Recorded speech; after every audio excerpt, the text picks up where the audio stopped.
नाज़रीन, Z news में आपका खैर मकदम है। जिला पुंछ के इलाका कमसर में बिजली के शॉर्ट सर्किट से घास से लदे ट्रक में आग भड़क गई। इत्तला के मुताबिक एसडीआरएफ, फायर ब्रिगेड और पुलिस की टीम ने मौके पर पहुंचकर आग पर काबू पा लिया। आगे देखिए हमारे नुमाइंदा जहांगीर अहमद की रिपोर्ट।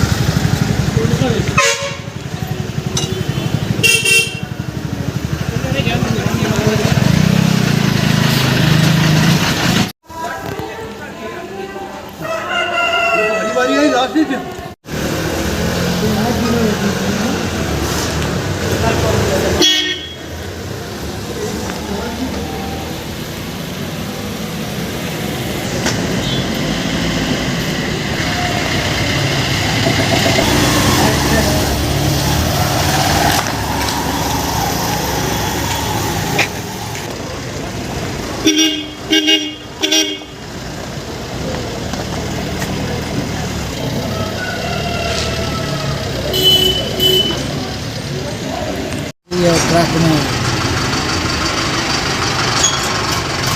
लाइट की वजह से लगी, कैसे लगी ये हम नहीं जानते। हमने सिर्फ बताइए, घास पड़ा हुआ तो आग कैसे लगी?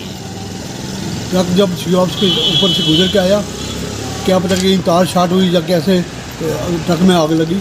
तो ऊपर आकर ट्रक में आग लगी हुई थी। हमने पुलिस को इन्फॉर्म किया और फायर को इन्फॉर्म किया, तो उन्होंने आकर आग बुझाई। तो बहुत बड़ा हादसा होते होते टल गया। वार्ड नंबर कौन सा, महला कौन सा? 9 और 3 के दोनों। नाम